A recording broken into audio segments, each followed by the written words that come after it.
What other poll questions do you have there, Seton? Well, we could switch things over to golf if you'd like. Give me the question, and then we can talk about that. I want to have a little bit more time to talk about it because there's the Bryson DeChambeau side of this, and then there's the Rory McIlroy side of this.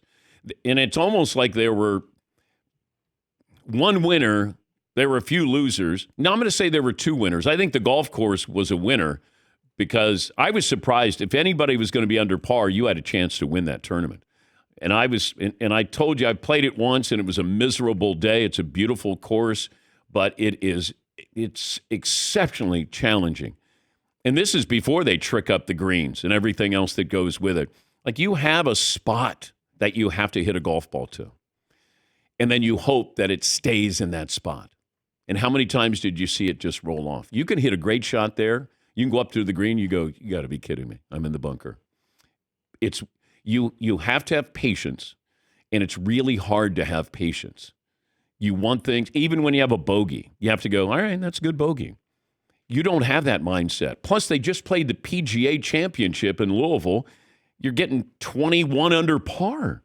And now you have this.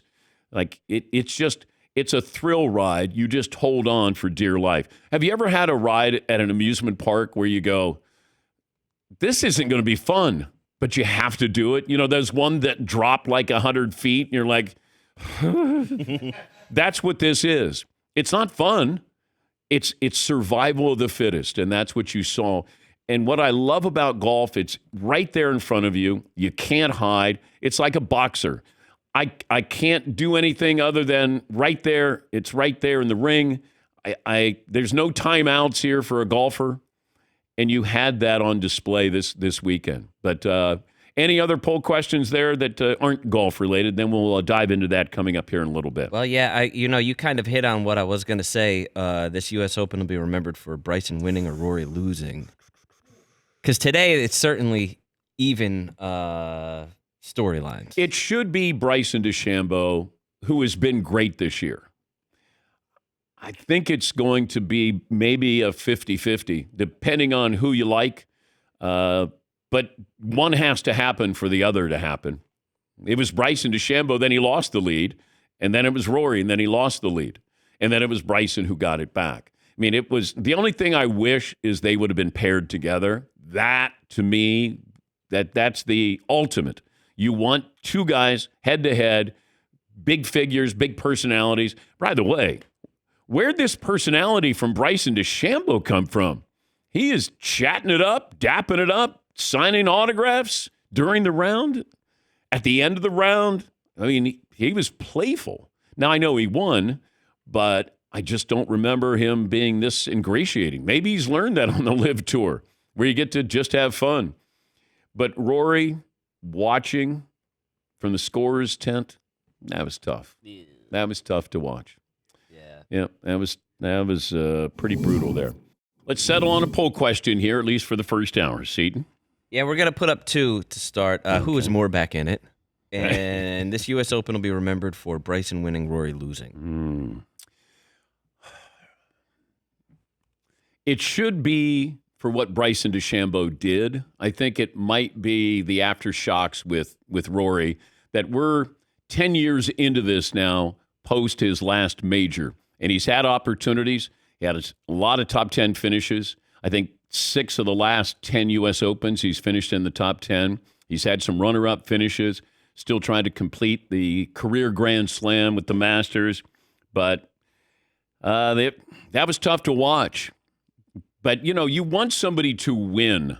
I hate when somebody goes, we kind of backed in or they kind of backed into this. You want somebody to actually go and grab it and win it. And as much as DeChambeau let Rory back in it, Rory let DeChambeau back in it, and then DeChambeau made the putt. He had the bunker shot, the putt that you want a champion to have. But it's not possible unless this happens with Rory on 18. And the only person standing in the way of a 7th American winner out of the last 8 is Rory McIlroy, putting across his shadow, 3.5 feet slightly down the hill, and he's missed it. Oh my goodness, he's just saying, Bryson, here you are. Do you want this title? Yes. But it wasn't that easy for DeChambeau because he was making a mess of things too. He wasn't hitting the fairway. Felt like he would always be behind a clump of grass on the side, either left side or right side. Then he puts it in the bunker, trying to get up and down from there. Having been in that bunker, no, I didn't get up and down from there. I got up, and then I got down, and then got up, and then I got down, and then eventually kicked it in the hole. But to have been in that bunker, to understand at least what it looks like, and you can't see the hole, you can see the flag, but he's got a spot to land it. Because if he doesn't, then all crazy things happen. And I said it's like you have a bunch of turtles that are buried, huge turtles, and they have grass over them. That's what these greens are. And all he has to do is, if he gets up and down, he wins. If not, then we've got a playoff. And this is how it sounded. Bryson DeChambeau slides the putter behind the ball, takes one last look at the hole, and strokes the putt up the hill into the middle. Takes his hat off, screams at the gallery, jumping around the green in celebration. Now a big hug from Greg Bodine. 2 times a U.S. Open champion, Bryson DeChambeau.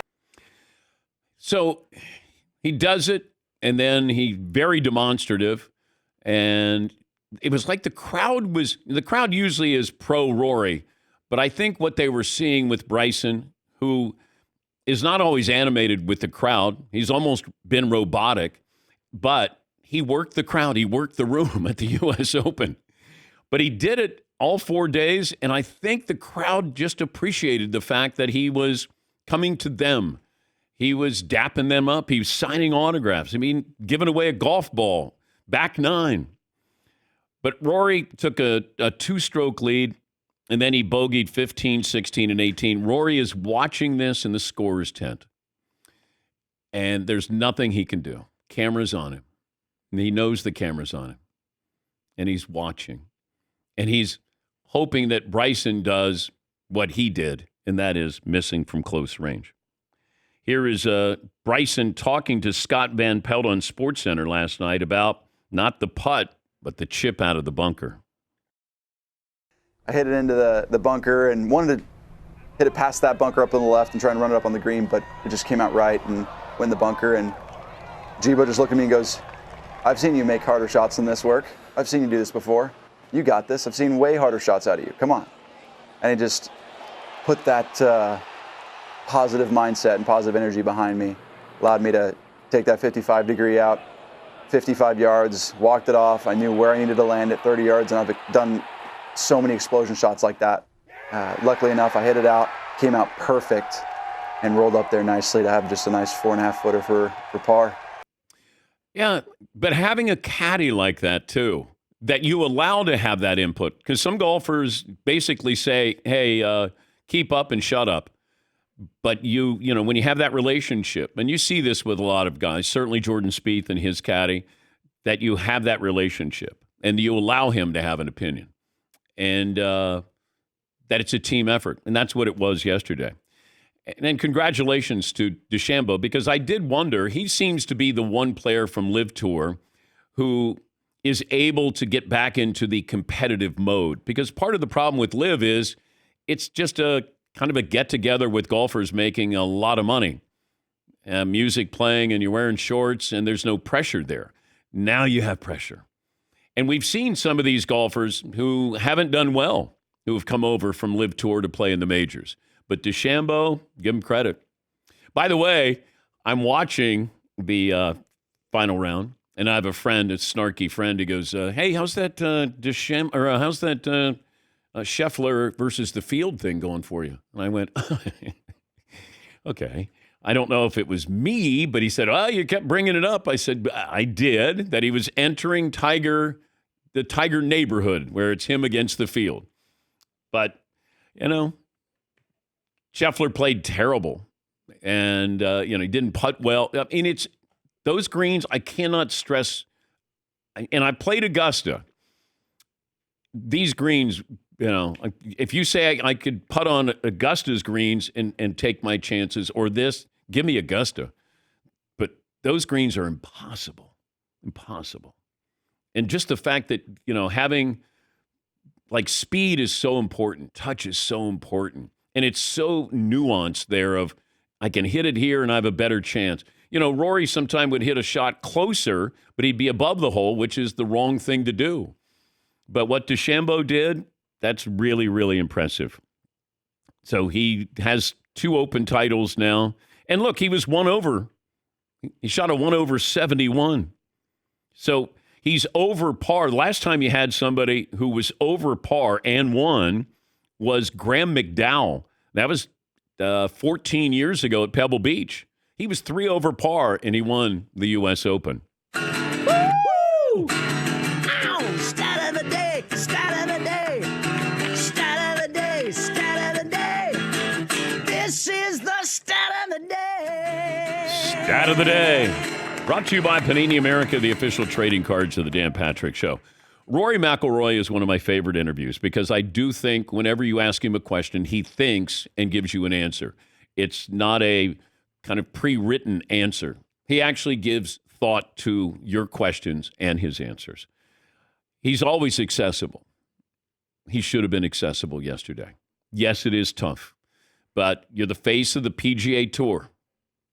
You needed to meet with the media, and he's gone. Stay and congratulate Bryson DeChambeau. Stay.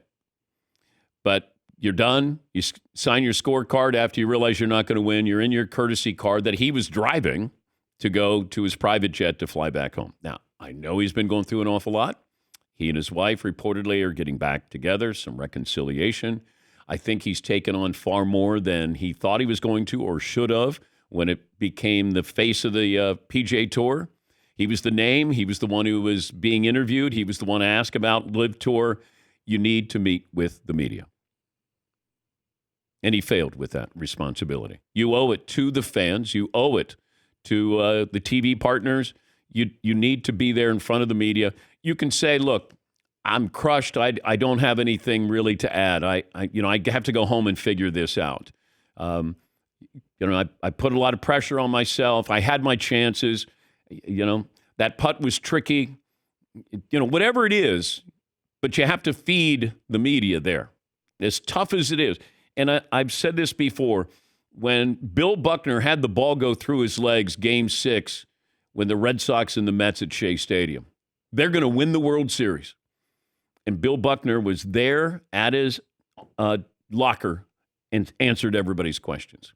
When Mitch Williams gave up the home run in Skydome to Joe Carter, Mitch Williams was there at his locker answering those questions.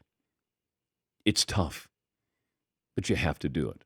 And Rory disappointed me.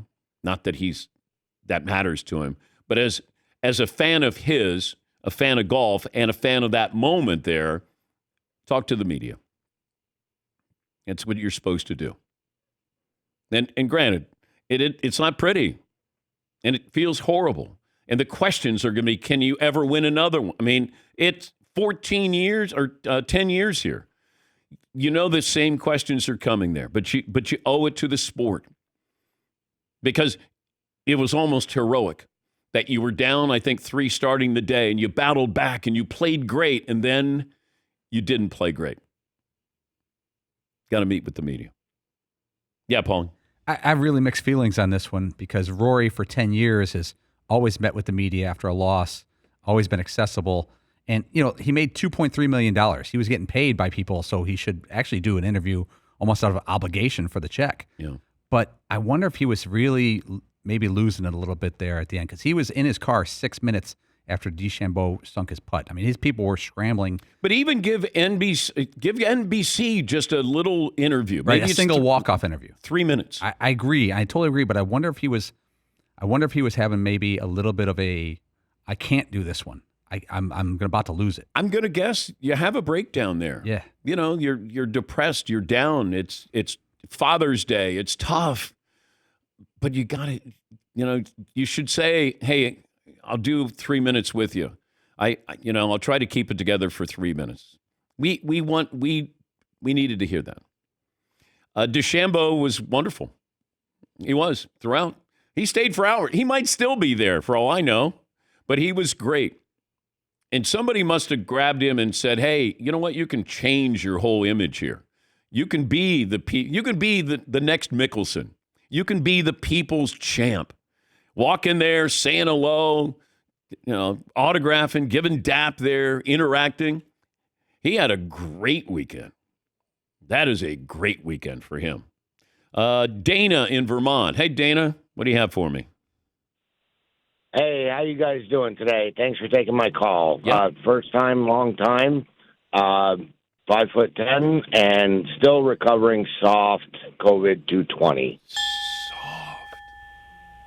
So my take on the whole Rory and DeChambeau thing is that I think that because Rory has been so against all the live stuff, and DeChambeau is part of the live tour, that he felt like he let the PGA Tour down. He let Tiger Woods down.